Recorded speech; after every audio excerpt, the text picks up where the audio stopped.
ஹான் இருக்கான் இல்லையா? அவன் ஒரு மீட்டிங் விஷயமா ஒரு கிளப்புக்கு போறான். அங்க பார்த்தா நம்ம ஷின் அவனோட ஃப்ரெண்ட்ஸ் கூட பேசிக்கிட்டு இருக்கான். உங்க எல்லாருக்கும் தெரியுமா? ஷாஷா இருக்கா இல்லையா? அவளும் ஹானும் பிரேக்கப் பண்ணிட்டாங்க போல. அவ வந்துட்டு இப்ப பிளைண்ட் டேட்டுக்கெல்லாம் போக ஆரம்பிச்சுட்டா. எங்க அம்மா தான் சொல்லிட்டு இருந்தாங்க. ஆனா எனக்கு ரொம்ப நாளா அவ மேல ஒரு கண்ணு தான். அவள எப்படியாவது கரெக்ட் பண்ணணும். ஏதாவது ஐடியா சொல்லுங்கடா அப்படின்னு கேட்டுக்கிட்டு இருக்கான். இது எல்லாத்தையும் ஹான் வந்து கேட்டுறான். கடுப்பான ஹான் என்ன பண்றான்னா, நேரா வந்து ஷின் மூஞ்சிலேயே குத்து குத்துன்னு விட்டுறான். இது பார், அவளை பத்தி பேசுறதுக்கு கூட உனக்கு தகுதியே கிடையாது. இனிமே அவ பக்கம் நீ போனேன்னு எனக்கு தெரிஞ்சது, உன்னை கண்டிப்பா என்ன பண்ணுவேனே தெரியாது அப்படின்னு சொல்லி எக்கச்சக்கத்துக்கு போட்டு அடிச்சிடுறான். கடுப்பான ஹான் என்ன பண்றான் அப்படின்னு பார்த்தா, நேரா கிளம்பி ஹீரோயினோட வீட்டுக்கே போயிடுறான். எதுக்காக நீ இப்படி பண்ண? நீ என்ன இப்ப பிளைண்ட் டேட்டுக்கெல்லாம் போக ஆரம்பிச்சிட்டியா அப்படின்னு சொல்லி இவன் கத்துறான். இதெல்லாம் கேட்கறதுக்கு நீ யாருடா? நீயே எவ்வளவு ஒருத்தைய கல்யாணம் பண்ணிட்ட, இப்ப எதுக்காக என்ன வந்து டார்ச்சர் பண்ற அப்படின்னு சொல்லி ஹீரோயின் கத்துறா. இவன் உடனே என்ன கேக்குறான்னா, உனக்கு நான் பத்தாம போயிட்டேனா? உனக்கு இன்னும் வேற வேற ஆம்பளைங்க எல்லாம் தேவைப்படுதா என்ன? அதனாலதான் வந்துட்டு நீ ஹோட்டலா பிளைண்ட் டேட் போயிட்டு இருக்கியா அப்படின்னு சொல்லி ஹீரோயின் தப்பா பேசிடுறான். ஹீரோயினுக்கு இன்னும் ஆத்திரம் அதிகமாயிடுது.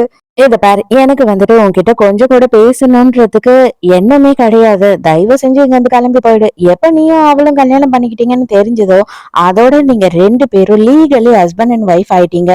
நடுவுல நான் இருந்தேன்னு வச்சுக்கோயேன், அதுக்கு பேரு வேற ஒண்ணு.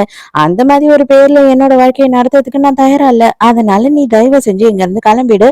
நான் வந்து உனக்கு எந்த பிரச்சனையும் கொடுக்க மாட்டேன், உன்னை தொல்லையும் கொடுக்க மாட்டேன். நம்ம 2 பேருமே ஸ்மூத்தா வந்து பிரேக்கப் பண்ணிக்கலாம் அப்படின்னு சொல்லிடுறா. அது எப்படி? அதெல்லாம் என்னால முடியவே முடியாது. நான் ஏன் உன்ன பிரேக்கப் பண்ணணும்? நீ வந்து கனவுல கூட நெனச்சு பாத்துறாத. இன்னொருத்தன் கூட இருந்துடலான்னு சொல்லிட்டு, நான் கண்டிப்பா விடமாட்டேன். நான் உன்ன தான் லவ் பண்றேன். இது எல்லாத்துக்கும் ஒரு காரணம் இருக்கு. நான் கண்டிப்பா அந்த காரணத்த உன்கிட்ட சொல்லுவேன் அப்படின்னு சொல்றான். அதுக்கெல்லாம் நீ நேரம் இல்ல, போடா மாங்கா மண்டையா அப்படின்னு சொல்லிட்டு ஹீரோயின் செம கடுப்பா அவனை வெறுப்பேத்தி விட்டுட்டு அங்க இருந்து போயிடுறா. என்ன இவன், நம்ம எக்ஸ்பிளைன் பண்ணலான்னு வந்தா அத கூட கேட்காம இப்படி போயிட்டாளே அப்படின்னு சொல்லி இவனுக்கு கடுப்பாவுது. அதுக்கு உடனே அசிஸ்டன்ட் சார் அவ்வளவுதான் கத்தம் டாடா பாய் பாய் அவங்க போயிட்டாங்க அப்படின்னும் போது, சேச்சே நீ நினைக்கிறதெல்லாம் தப்பு. அவளை பத்தி எனக்கு நல்லா தெரியும். அவ என்ன உயிருக்கு உயிரா காதலிச்சிட்டு இருக்கா. நான் என்ன பண்ணாலும் அவ என்னை விட்டு போக மாட்டா. அதை இந்த மாதிரி சின்ன விஷயத்துக்காக எல்லாம் என்னை விட்டுட்டு போகவே மாட்டா. ஜஸ்ட் அவ என்ன ஜெலஸ் ஆக்கிறதுக்காக இதெல்லாம் பண்ணிக்கிட்டு இருக்கா அப்படின்னு சொல்றான். எனக்கு இன்னும் கொஞ்சம் கூட அந்த மாதிரி தெரியவே இல்லை. அவங்க வந்து உங்களை சுத்தமா விட்டுட்டு பிரேக்கப் பண்ணிட்டு தான் போயிட்டாங்க. அவங்க திரும்பி வரவே மாட்டாங்க அப்படின்னு சொல்றான் இவன். இவ்வளவு நாளும் இவங்க வந்து லிவிங்ல ஒன்னாதான் 2 பேருமே இருந்திருப்பாங்க. அதனால ஹீரோயின் என்ன பண்றா அப்படின்னு பார்த்தா, இவன் கிட்ட வந்துட்டு நான் என்னோட ட்ரெஸ் எல்லாம் பேக் பண்ணிட்டு இங்க இருந்து கிளம்ப போறேன் அப்படின்னு சொல்றா. அதே இடத்துலதான் சாங்குமே இருக்கா.